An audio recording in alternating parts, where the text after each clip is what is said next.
സത്യം സത്യമായി അരുളിയ തിരുവചനം നിത്യസത്യമായി അരുളിയ ദിവ്യവചനം ശാന്തിയായി ദീപമായി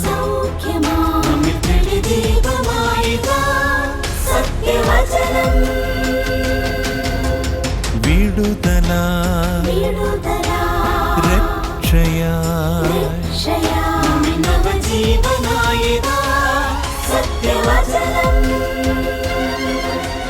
സത്യം സത്യമാ സത്യം സത്യമാ സത്യം സത്യമാ സത്യം സത്യമാ.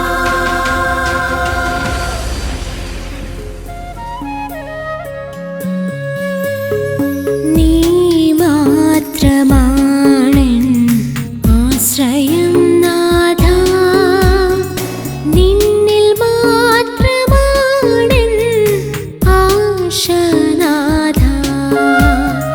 നീ മാത്രമാണെൻ ആശ്രയം നാഥാ, നിന്നിൽ മാത്രമാണെൻ ആശ നാഥാ. നീ എനിക്കുള്ളേക രക്ഷകൻ, നിന്നിലാണ് പ്രത്യാശ. നീ എനിക്കുള്ളേക രക്ഷകൻ, നിന്നിലാണ് പ്രത്യാശ. നീ മാത്രമാണെൻ ആശ്രയം നാഥാ, നിന്നിൽ മാത്രമാണെൻ ആശ നാഥാ.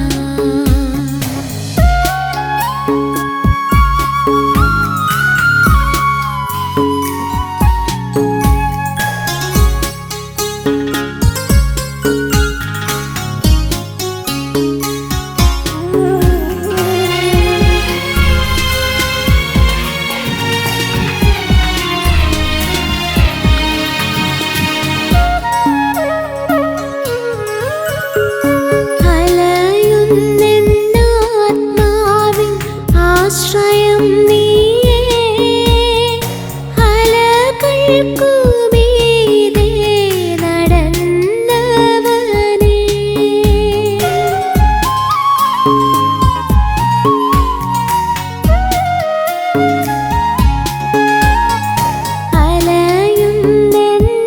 അലയുന്നെന്നാത്മാവിൻ ആശ്രയം നീയേ, അലകൾക്കുമീതെ നടന്നവനേ.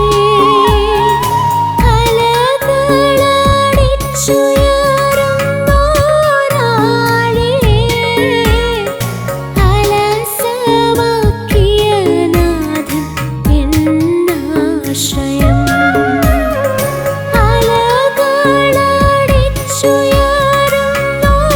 അലകളടിച്ചുയരുന്നോരാളിനെ അലസമാക്കിയ നാഥൻ എന്നാശ്രയം. നീ മാത്രമാണെൻ ആശ്രയം നാഥാ, നിന്നിൽ മാത്രമാണെൻ ആശ നാഥാ. സത്യസത്യമായ എന്ന ദൈവവചന സന്ദേശത്തിലേക്ക് ഏവർക്കും സ്വാഗതം. സത്യം സത്യമാ.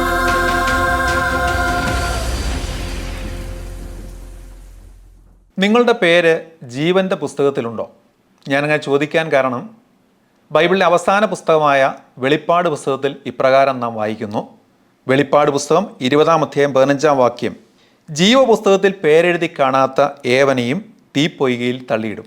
ഈ തീപ്പൊയ്കയെക്കുറിച്ച് തൊട്ടു മുമ്പുള്ള ഭാഗത്ത് പറയുന്നത് ഈ തീപ്പൊയ്ക രണ്ടാമത്തെ മരണം അഥവാ നിത്യനരകം എന്നാണ്. എത്ര ഗൗരവമായിരിക്കുന്നൊരു വിഷയമാണല്ലേ. നമുക്ക് ഈ വിഷയത്തെക്കുറിച്ച് ഇപ്പോൾ ചിന്തിക്കാം. എല്ലാവർക്കും കർത്താവായ യേശുക്രിസ്തുവിൻ്റെ സ്നേഹമുള്ള നാമത്തിൽ വന്ദനങ്ങൾ അർപ്പിക്കുന്നു. പ്രിയമുള്ളവരെ, നമ്മുടെ അന്തിമ വിധി എന്താകും എന്നുള്ളതിനെ സംബന്ധിച്ച് പറയുന്ന ഒരു ഭാഗമാണ് നാം വായിച്ചു കേട്ടത്. പ്രിയമുള്ളവരെ, എത്ര ഗൗരവമായൊരു ചോദ്യമാണ് ഞാൻ നിങ്ങളുടെ മുമ്പാകെ വെച്ചത്. നിങ്ങളുടെ പേരുകൾ ജീവൻ്റെ പുസ്തകത്തിലുണ്ടോ? ആ വാക്യം ഉൾക്കൊള്ളുന്ന വേദഭാഗം ഞാൻ നിങ്ങളൊന്ന് വായിച്ച് കേൾപ്പിക്കാം. വെളിപ്പാട് പുസ്തകം 20-ാം അധ്യായം അതിൻ്റെ 11 തുടങ്ങി 15 വരെയുള്ള വാക്യങ്ങൾ. ഞാൻ വലിയൊരു വെള്ള സിംഹാസനവും അതിൽ ഒരുത്തൻ ഇരിക്കുന്നതും കണ്ടു. അവൻ്റെ സന്നിധിയിൽ നിന്നും ഭൂമിയും ആകാശവും ഓടിപ്പോയി, അവയെ പിന്നെ കണ്ടില്ല. മരിച്ചവർ ആബാലവൃദ്ധം സിംഹാസനത്തിന് മുമ്പിൽ നിൽക്കുന്നതും കണ്ടു. പുസ്തകങ്ങൾ തുറന്നു. ജീവൻ്റെ പുസ്തകം എന്ന മറ്റൊരു പുസ്തകവും തുറന്നു. പുസ്തകങ്ങളിൽ എഴുതിയിരുന്നതിനൊത്തവണ്ണം മരിച്ചവർക്ക് അവരുടെ പ്രവൃത്തികൾക്കടുത്ത ന്യായവിധി ഉണ്ടായി. സമുദ്രം തന്നിലുള്ള മരിച്ചവരെ ഏൽപ്പിച്ചു കൊടുത്തു. മരണവും പാതാളവും തങ്ങളിലുള്ള മരിച്ചവരെ ഏൽപ്പിച്ചു കൊടുത്തു. ഓരോരുത്തന് അവനവൻ്റെ പ്രവൃത്തികൾക്കടുത്ത വിധിയുണ്ടായി. മരണത്തെയും പാതാളത്തെയും തീപ്പൊയ്കയിൽ തള്ളിയിട്ടു. ഈ തീപ്പൊയ്ക രണ്ടാമത്തെ മരണം. ജീവപുസ്തകത്തിൽ പേരെഴുതി കാണാത്ത ഏവനെയും തീപ്പൊയ്കയിൽ തള്ളിയിടും. വെളിപ്പാട് പുസ്തകത്തിൽ പറയുന്ന ഈ സംഭവങ്ങൾ എന്നാണ് നടക്കുന്നത്, അല്ലെങ്കിൽ എന്നാണ് നടക്കാൻ പോകുന്നത് എന്ന് ചിന്തിച്ചാൽ അതേ അധ്യായത്തിൻ്റെ 7-ാം വാക്യത്തിൽ അത് സൂചിപ്പിക്കുന്നുണ്ട്. 1000 ആണ്ട് കഴിയുമ്പോഴോ സാത്താനെ തടവിൽ നിന്ന് അഴിച്ചുവിടും. ഭാവിയിൽ യേശുക്രിസ്തു ഈ ലോകത്തിൽ വന്ന് ഭരിക്കാൻ പോകുന്ന 1000 വർഷത്തെക്കുറിച്ച് ബൈബിളിൽ പലയിടങ്ങളിൽ സൂചന നൽകിയിട്ടുണ്ട്. ആ 1000 ആണ്ട് വാഴ്ചയ്ക്ക് ശേഷം നടക്കുന്ന അന്തിമ വിധി എന്ന് പറയുന്ന സംഭവമാണ് നാം ബൈബിളിൽ നിന്ന് വായിച്ച് കേട്ടത്. എന്ന് പറഞ്ഞാൽ ഈ ലോകത്തിൻ്റെ അവസാനത്തിങ്കൽ ദൈവം ലോകത്തെ ന്യായം വിധിക്കുന്ന അന്തിമ വിധി അഥവാ വെള്ള സിംഹാസനത്തിൽ ഇരുന്നുകൊണ്ടുള്ള വിധിയെ സംബന്ധിച്ചാണ് നാം വായിച്ച ഭാഗത്ത് നാം കാണുന്നത്. ഈ വേദഭാഗത്തിൻ്റെ അടിസ്ഥാനത്തിൽ നമ്മുടെ അന്തിമ വിധി എന്താകും എന്ന് നമുക്കൊന്ന് ചിന്തിക്കാം. നാം വായിച്ച വേദഭാഗത്ത് ശ്രദ്ധിക്കേണ്ട ഒരു പ്രധാനപ്പെട്ട കാര്യം ഈ ലോകത്തിന് ഒരു അവസാനമുണ്ട് എന്നുള്ള ഒരു സത്യമാണ്. 11-ാം വാക്യത്തിൽ ഇപ്രകാരം നാം വായിച്ചു, അവൻ്റെ സന്നിധിയിൽ നിന്നും ഭൂമിയും ആകാശവും ഓടിപ്പോയി, അവയെ പിന്നെ കണ്ടില്ല. നാം വസിക്കുന്ന ഈ ഭൂമിയും നാം കാണുന്ന ഈ ആകാശവും അതിലെ ഗോളങ്ങളെല്ലാം ഒരു ദിവസം നീങ്ങിപ്പോകും, അഥവാ അത് അവസാനിക്കും എന്നുള്ള വ്യക്തമായിരിക്കുന്നൊരു വാക്യമാണ് നാം വായിച്ചു കേട്ടത്. ബൈബിൾ ഈ ഭാഗത്ത് മാത്രമല്ല, മറ്റ് പലയിടങ്ങളിൽ ഈ ലോകത്തിൻ്റെ അവസാനത്തെ സംബന്ധിച്ചുള്ള പ്രസ്താവനകൾ നമുക്ക് തീർച്ചയായിട്ടും വായിക്കാൻ സാധിക്കും. അപ്പോസ്തലനായ പത്രോസ് എഴുതിയ 2-ാം ലേഖനം 3-ാം അധ്യായം 10-ാം വാക്യം ഇപ്രകാരമാണ്: കർത്താവിൻ്റെ ദിവസമോ കള്ളനെ പോലെ വരും. അന്ന് ആകാശം കൊടുമുഴക്കത്തോടെ ഒഴിഞ്ഞു പോകും, മൂലപദാർത്ഥങ്ങൾ കത്തിയഴിയുകയും ഭൂമിയും അതിലുള്ള പണികളും വെന്തുപോവുകയും ചെയ്യും. വെളിപ്പാട് പുസ്തകത്തിൽ വായിച്ച അതേ സംഭവത്തെ സംബന്ധിച്ച് അപ്പോസ്തലനായ പത്രോസ് തൻ്റെ ലേഖനത്തിൽ പ്രസ്താവിച്ച വാക്യമാണ് ഞാൻ നിങ്ങളോട് പറഞ്ഞത്. പ്രിയമുള്ളവരെ, ഈ ലോകത്തിന് ഒരു അവസാനമുണ്ട്. ലോകാവസാനം എന്നുള്ളത് കേവലം ഒരു സങ്കല്പം മാത്രമായിട്ടാണ് പലരും മനസ്സിലാക്കിയിരിക്കുന്നതെങ്കിൽ ദൈവത്തിൻ്റെ വചനമായ ബൈബിൾ ലോകത്തിൻ്റെ അവസാനത്തെക്കുറിച്ച് വളരെ വ്യക്തമായി പല ഭാഗങ്ങളിൽ പ്രസ്താവിക്കുന്നുണ്ട്. അതുകൊണ്ട് ഈ ലോകം എന്നും നാം ഈ കാണുന്നത് പോലെ നിലനിൽക്കുകയില്ല. ഇതിനൊരു അവസാനമുണ്ട് എന്ന് നാം അംഗീകരിച്ചേ മതിയാവുകയുള്ളൂ. രണ്ടാമത് ഈ വേദഭാഗം നാം ശ്രദ്ധിക്കേണ്ട മറ്റൊരു കാര്യം, ദൈവം സകല മനുഷ്യരെയും ന്യായം വിധിക്കും.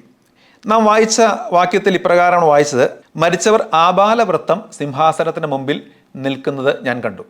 വെള്ള സിംഹാസനത്തിലിരിക്കുന്ന ന്യായാധിപനായ ദൈവത്തിൻ്റെ സന്നിധിയിൽ ആബാലവൃത്തം ജനങ്ങൾ നിൽക്കുന്നത് കണ്ടു. ബാലന്മാരെന്നോ വൃദ്ധന്മാരെന്നോ വ്യത്യാസമില്ലാത്ത സകല മനുഷ്യരും അവൻ്റെ മുമ്പിൽ നിൽക്കുന്ന ഒരു ചിത്രമാണ് ഈ വാക്യങ്ങളിലൂടെ നമുക്ക് മനസ്സിലാകുന്നത്. മാത്രമല്ല, മരിച്ചുപോയ മനുഷ്യർ, അത് സമുദ്രത്തിൽ മരിച്ചവരാകാം, ഭൂമിയിൽ അടക്കപ്പെട്ടവരാകാം, ആരായിരുന്നാലും അവരെല്ലാം ഈ വെള്ളസിംഹാസനം മുമ്പിൽ നിൽക്കേണ്ടതായി വരും എന്ന് ഈ വേദഭാഗം സൂചിപ്പിക്കുന്നു. പ്രത്യേകിച്ച് സമുദ്രം തന്നിലുള്ള മരിച്ചവരെ ഏൽപ്പിച്ചു കൊടുത്തു, മരണവും പാതാളവും തങ്ങളിലുള്ള മരിച്ചവരെ ഏൽപ്പിച്ചു കൊടുത്തു എന്ന് പറയുന്നത് ശ്രദ്ധിക്കുക. ഒരുപക്ഷെ ന്യായവിധി എന്ന് പറയുന്ന ദൈവത്തിൻ്റെ ഈ പരിപാടിയോട് നമുക്ക് ഒട്ടും താല്പര്യമില്ലെങ്കിലും നിശ്ചയമായും നാം ന്യായവിധിക്ക് വിധേയരാകേണ്ടി വരും എന്ന് സൂചിപ്പിക്കുന്ന പദപ്രയോഗങ്ങളാണ് നമ്മൾ കാണുന്നത്. ഏൽപ്പിച്ചു കൊടുക്കുമെന്നാണ്. മരണവും പാതാളവും സമുദ്രമൊക്കെ തങ്ങളിൽ മരിച്ചവരെ എല്ലാം ഏൽപ്പിച്ചു കൊടുക്കും എന്നുള്ള പ്രസ്താവന നമുക്ക് തീർച്ചയായിട്ടും കാണാൻ സാധിക്കും. അതുകൊണ്ട് സകല മനുഷ്യരും ദൈവം മുമ്പാകെ ന്യായവിധിക്ക് വിധേയരാകും എന്നുള്ള ഒരു യാഥാർത്ഥ്യവും നാം തീർച്ചയായിട്ടും മനസ്സിലാക്കണം. മൂന്നാമത് ഈ വേദഭാഗത്തും നാം തിരിച്ചറിയേണ്ട അല്ലെങ്കിൽ മനസ്സിലാക്കേണ്ട മറ്റൊരു പ്രധാനപ്പെട്ട കാര്യം, 2 പുസ്തകങ്ങളിൽ എഴുതിയിരിക്കുന്നതിനനുസരിച്ചാണ് അന്തിമ വിധി. അവിടെ 2 കൂട്ടം പുസ്തകങ്ങളെക്കുറിച്ച് പ്രത്യേകം പറയുന്നുണ്ട്. ആദ്യം പറയുന്ന പുസ്തകങ്ങൾ തുറന്നു, ജീവൻ്റെ പുസ്തകം എന്ന മറ്റൊരു പുസ്തകവും തുറന്നു.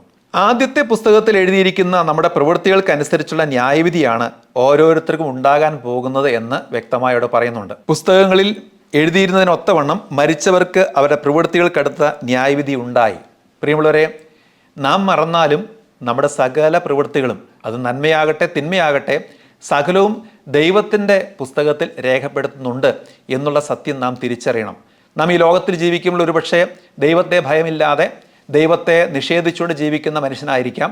എന്നാൽ നമ്മുടെ സകല ചെയ്തികളും, നമ്മുടെ മനസ്സിലെ വ്യാപാരങ്ങൾ, നമ്മുടെ മനസ്സിലെ ചിന്തകൾ പോലും രേഖപ്പെടുത്തുന്ന ഒരു ദൈവം ഉണ്ട്, അവൻ നമ്മളെ ന്യായം വിധിക്കും എന്ന് ഒരു ഓർമ്മ അല്ലെങ്കിൽ അങ്ങനെ ഒരു ചിന്ത തീർച്ചയായിട്ടും നമുക്ക് എപ്പോഴും നല്ലതാണ്.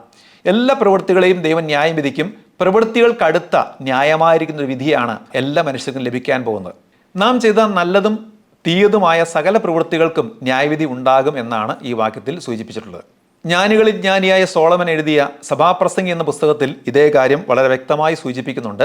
സഭാപ്രസംഗി 12-ാം അധ്യായം 14-ാം വാക്യം ഇപ്രകാരമാണ്: ദൈവം നല്ലതും തീയതുമായ സകല പ്രവൃത്തിയെയും സകല രഹസ്യങ്ങളുമായി ന്യായവിസ്താരത്തിലേക്ക് വരുത്തുമല്ലോ.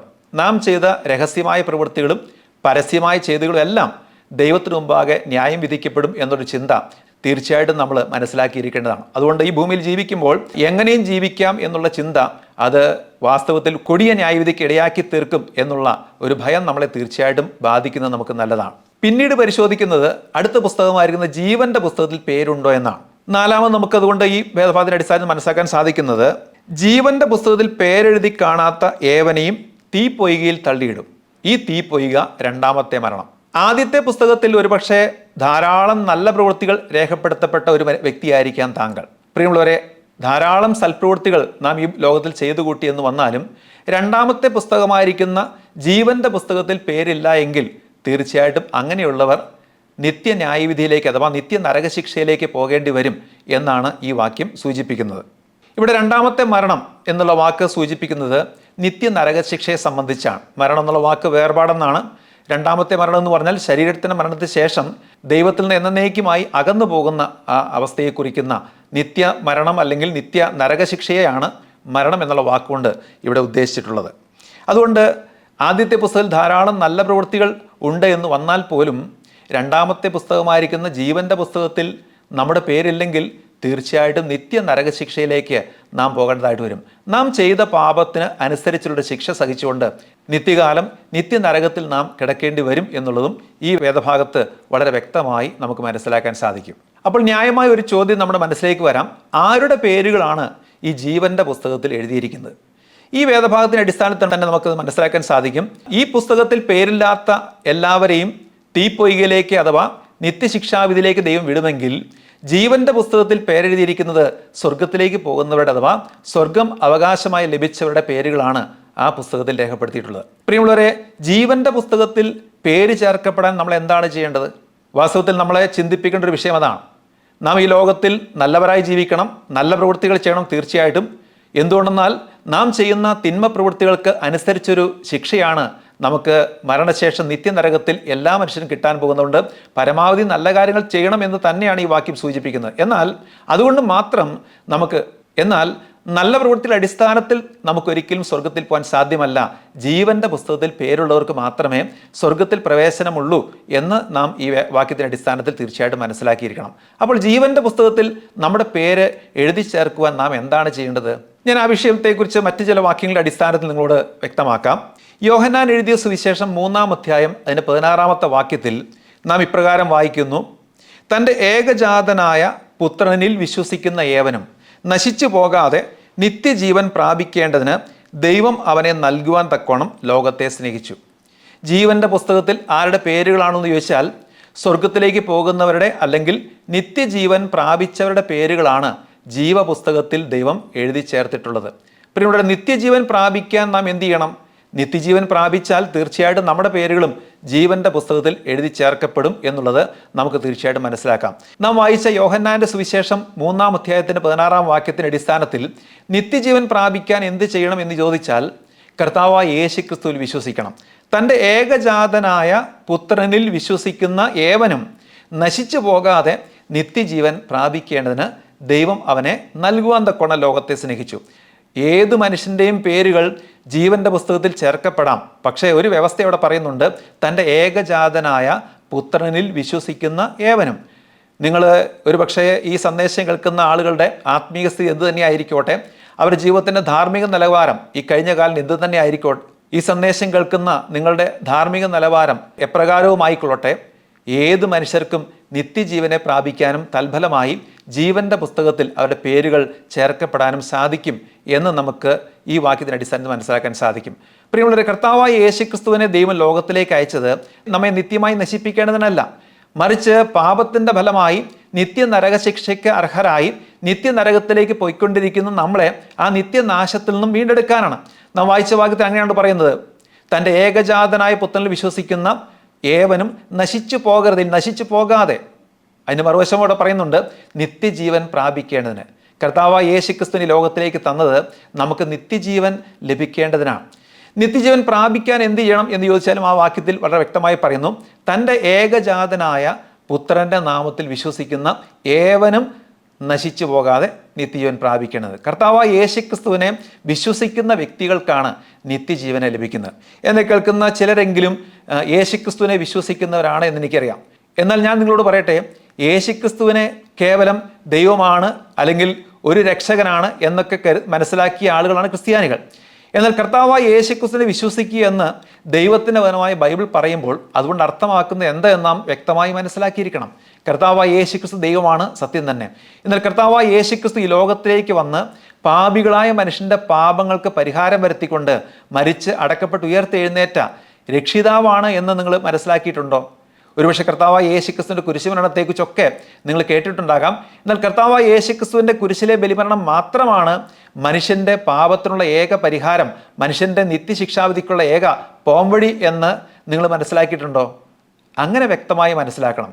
കർത്താവായ യേശുക്രിസ്തുവിൻ്റെ കാൽവരി യാഗം എൻ്റെ പാപത്തിന് പരിഹാരമുള്ള ബലിയായിരുന്നു എന്ന് വ്യക്തമായി മനസ്സിലാക്കിക്കൊണ്ട്, യേശുവേ ഞാനൊരു പാപിയാണ്, എൻ്റെ പാപങ്ങൾക്കൊത്തവണ്ണം നീ എന്നെ ശിക്ഷിച്ചാൽ ഞാൻ നിത്യമായി നശിച്ചു പോകേണ്ടവൻ അഥവാ നിത്യ നരകത്തിൽ പോകേണ്ടവനാണ് എന്ന് അംഗീകരിച്ചുകൊണ്ട്, യേശുവേ എന്നെ രക്ഷിക്കുവാനായി അവിടുന്ന് കാൽവരിയിലെ കുരിശിൽ എൻ്റെ പാപങ്ങളെല്ലാം ഏറ്റെടുത്ത് എൻ്റെ പകരക്കാരനായി മരിച്ചു, അടക്കപ്പെട്ട് ഉയർത്തെഴുന്നേറ്റു, ഞാൻ അങ്ങേ എൻ്റെ ഏക രക്ഷകനായി എൻ്റെ ഏകനാഥനായി വിശ്വസിക്കുന്നു എന്നുള്ള നിലയിൽ വളരെ വ്യക്തമായി വ്യക്തിപരമായി കർത്താവായ യേശുക്രിസ്തുവിനെ സ്വന്തം രക്ഷകനും നാഥനുമായി സ്വീകരിക്കുമ്പോഴാണ് നമുക്ക് നിത്യജീവനെ ലഭിക്കുന്നത്. പ്രിയമുള്ളവർ, ഇപ്രകാരം നിങ്ങൾ വിശ്വസിച്ച വ്യക്തികളാണോ? യേശുവിനെ പരിചയമുള്ളവരായിരിക്കാം, യേശുവിനെ ദൈവമായി മനസ്സിലാക്കിയവരായിരിക്കാം, യേശുവിനോട് പ്രാർത്ഥിച്ച അനേകം നന്മകൾ നിങ്ങളുടെ ജീവിതത്തിൽ പ്രാപിച്ച വ്യക്തിയായിരിക്കാം. എന്നാൽ കർത്താവായ യേശുക്രിസ്തുവിൻ്റെ ആ കാൽവരി കുരിശിലെ മരണത്തിൻ്റെ അർത്ഥം, അതിൻ്റെ ഉദ്ദേശം ശരിയായി മനസ്സിലാക്കിയിട്ടുണ്ടോ? നാം ഒരിക്കലും നിത്യനരകത്തിൽ പോകണമെന്ന് ആഗ്രഹിക്കുന്നതല്ല ദൈവം. മറിച്ച് നരകശിക്ഷയ്ക്ക് വിധിക്കപ്പെട്ട നാം എല്ലാവരും നശിച്ചു പോകാതെ നിത്യജീവൻ പ്രാപിക്കണമെന്ന് ആഗ്രഹിക്കുന്ന ദൈവം തൻ്റെ ഏകജാതനെ നമ്മുടെ പാപങ്ങൾക്ക് പ്രായശ്ചിത്തം ചെയ്യുവാൻ, അഥവാ നമ്മുടെ പാപങ്ങളുടെ ശിക്ഷകൾ നമ്മുടെ പകരക്കാരനായി അനുഭവിക്കാൻ ഈ ലോകത്തിലേക്ക് അയച്ചു. ആ കർത്താവായ യേശുക്രിസ്തുവിനെ മാത്രം ഏകരക്ഷകനായി വിശ്വസിക്കുന്ന ഏത് മനുഷ്യർക്കും നിത്യജീവൻ ലഭിക്കും എന്ന് ഈ വാക്യത്തിൽ പറയുന്നു. നാം വായിച്ച യോഹന്നാൻ്റെ സുവിശേഷം 3-ാം അധ്യായത്തിൻ്റെ 36-ാമത്തെ വാക്യത്തിലും അത് വ്യക്തമായി പറയുന്നുണ്ട്. ആ വാക്യം കൂടെ ഞാൻ വായിച്ച് കേൾപ്പിക്കാം. പുത്രനിൽ വിശ്വസിക്കുന്നവന് നിത്യജീവൻ ഉണ്ട്, പുത്രനെ അനുസരിക്കാത്തവനോ ജീവനെ കാണുകയില്ല, ദൈവക്രോധം അവൻ്റെ മേൽ വസിക്കുന്നതേയുള്ളൂ. പ്രിയമുള്ളവരെ, ലോകത്തിലെ സകല മനുഷ്യരെയും രണ്ടായി വേർതിരിക്കുന്നൊരു വാക്യമാണ് നാം വായിച്ചു കേട്ടത്. പുത്രനിൽ വിശ്വസിക്കുന്നവന് നിത്യജീവൻ ഉണ്ട്, പുത്രനെ അനുസരിക്കാത്തവൻ അഥവാ പുത്രനെ ഇപ്രകാരം വിശ്വസിക്കാത്തവൻ ജീവനെ അഥവാ നിത്യജീവനെ കാണുകയില്ല, അവൻ്റെ മേൽ ദൈവത്തിൻ്റെ ക്രോധമുണ്ട് എന്നാണ് നാം വായിച്ചു കേട്ടത്. വെളിപ്പാട് ദിവസത്തിൽ നാം കണ്ടല്ലോ, സകല മനുഷ്യരും ചെയ്ത പ്രവൃത്തികൾക്കനുസരിച്ച് വിധി ഉണ്ടായാൽ നിത്യനരകത്തിന് മാത്രമാണ് മനുഷ്യർക്ക് അർഹത. എന്നാൽ കർത്താവായ യേശുക്രിസ്തുവിൻ്റെ കാൽവരി യാഗത്തിൽ വിശ്വസിക്കുന്നവർക്ക് വിശ്വസിക്കുന്ന നിമിഷത്തിൽ തന്നെ നിത്യജീവൻ ഉണ്ട് എന്നാണ് ദൈവത്തിന് വ്യക്തമായി പറയുന്നത്. അപ്രകാരം ഈ ഭൂമിയിൽ ജീവിച്ചിരിക്കുമ്പോൾ സുബോധത്തോടെ കർത്താവായ യേശുക്രിസ്തുവിൻ്റെ രക്ഷകനായി സ്വീകരിച്ച് നിത്യജീവൻ പ്രാപിച്ചവരുടെ പേരുകൾ രേഖപ്പെടുത്തപ്പെട്ട പുസ്തകമാണ് ജീവൻ്റെ പുസ്തകം. പ്രിയമുള്ളവരെ, നിങ്ങൾ ഇപ്രകാരം യേശുവിനെ സ്വീകരിച്ച് നിങ്ങളുടെ പേരുകൾ ജീവൻ്റെ പുസ്തകത്തിൽ ദൈവം എഴുതി ചേർത്തിട്ടുണ്ടോ? ഇല്ലെങ്കിൽ ഈ വിഷയം നാം ഗൗരവമായി ചിന്തിക്കണം. അന്തിമ വിധി നാളിൽ നാം ചെയ്ത പ്രവൃത്തികൾക്കനുസരിച്ച് നമ്മളെ ന്യായം വിധിക്കുന്ന ദൈവം ജീവൻ്റെ പുസ്തകത്തിൽ പേരുണ്ടോ എന്ന് പരിശോധിക്കുമ്പോൾ നമ്മുടെ പേര് അതിലില്ലെങ്കിൽ തീർച്ചയായിട്ടും ആ തീപ്പൊയ്കയിലേക്ക് അഥവാ രണ്ടാമത്തെ മരണത്തിലേക്ക് അഥവാ നിത്യനരകത്തിലേക്ക് തള്ളപ്പെടും. നാം വായിച്ച വാക്യത്തിൽ ഒരു പ്രത്യേക വാക്ക് നിങ്ങൾ ശ്രദ്ധിക്കുന്നതിലാണ്, ജീവൻ്റെ പുസ്തകത്തിൽ പേരെഴുതി കാണാത്ത ഏവരെയും തീപ്പൊയ്കയിൽ തള്ളിയിടും. മലയാളത്തിലെ ആ പ്രയോഗം കൊണ്ട് എന്താണ് അർത്ഥമാക്കുന്നത് നിങ്ങൾക്ക് മനസ്സിലായി കാണും.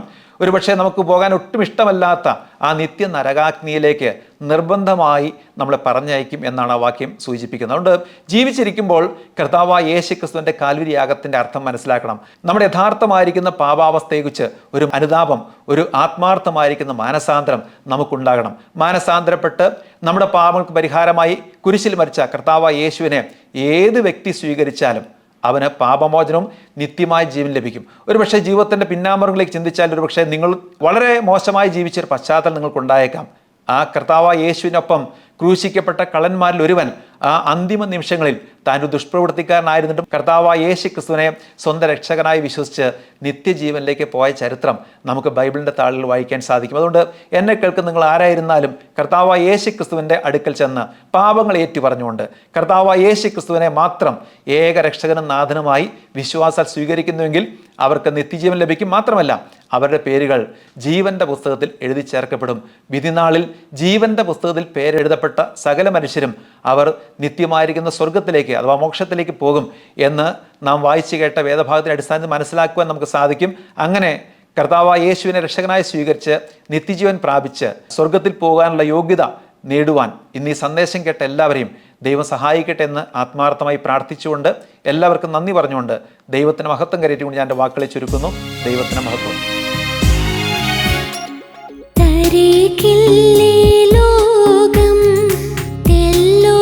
ശ്വാസം തോരാത്ത കണ്ണുനീരൊന്നു മാത്രം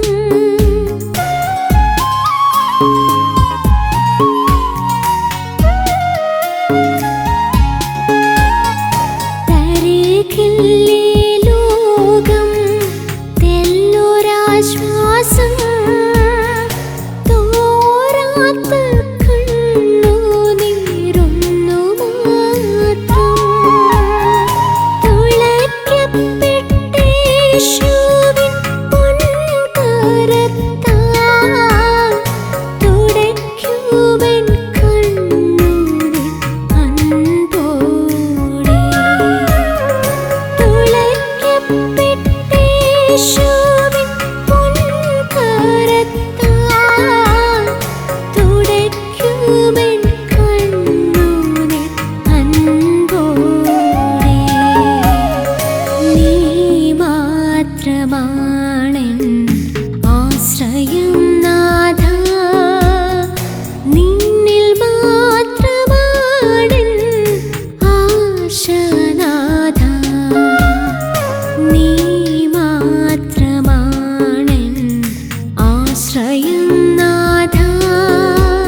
വിലയേറിയ ഒരു സന്ദേശമാണ് നാം കേട്ടുകൊണ്ടിരുന്നത്.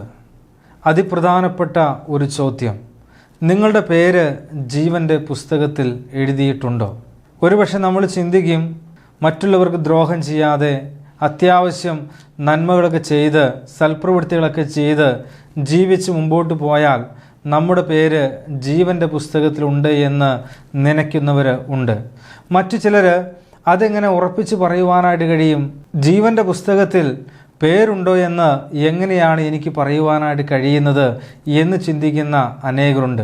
എന്നാൽ ദൈവത്തിൻ്റെ വചനമായിരിക്കുന്ന ബൈബിൾ നമുക്ക് ഉറപ്പ് നൽകുന്നു, പുത്രനിൽ വിശ്വസിക്കുന്നവന് നിത്യജീവനുണ്ട്. അതെ, ജീവൻ്റെ പുസ്തകത്തിൽ പേരെഴുതിയിട്ടുണ്ടോ ഇല്ലയോ എന്നറിയണമെങ്കിൽ ആ കർത്താവായ യേശു ക്രിസ്തുവിൽ വിശ്വസിക്കുന്നവരുടെ പേര് ജീവൻ്റെ പുസ്തകത്തിൽ എഴുതിയിട്ടുണ്ട്. അത് സുനിശ്ചിതമാണ്.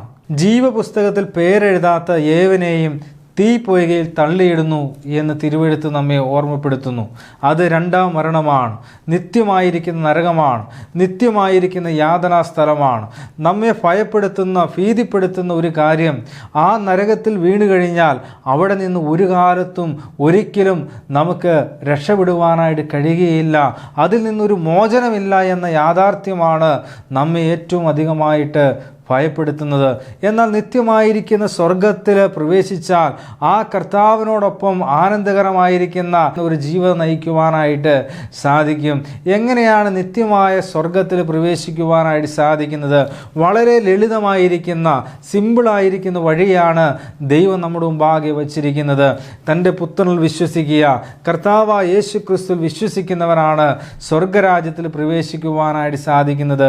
ഇപ്പോൾ ഈ സന്ദേശം കേട്ടുകൊണ്ട് കേട്ടുകൊണ്ടിരിക്കുന്ന സമയത്ത് തന്നെ കർത്താവ് യേശു ക്രിസ്തുവിനെ ഹൃദയത്തിൽ സ്വീകരിക്കുവാനായിട്ട് സാധിക്കും.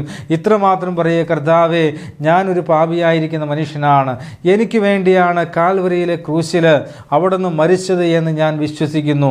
എൻ്റെ പാപത്തിന് സമ്പൂർണമായിരിക്കുന്ന ഒരു പ്രായശ്ചിത്ത മരണമാണ് കർത്താവ് യേശു ക്രിസ്തു കാൽവരിയിൽ മരിച്ചത് എന്ന് ഞാൻ ഹൃദയത്തിൽ വിശ്വസിക്കുന്നു എന്ന് പറയുകയും അത് ഏറ്റുപറയുകയും ചെയ്യുന്നവൻ രക്ഷിക്കപ്പെടുമെന്ന് ദൈവത്തിൻ്റെ വചനമായിരിക്കുന്ന ബൈബിൾ നമ്മെ ഓർമ്മപ്പെടുത്തുകയാണ്.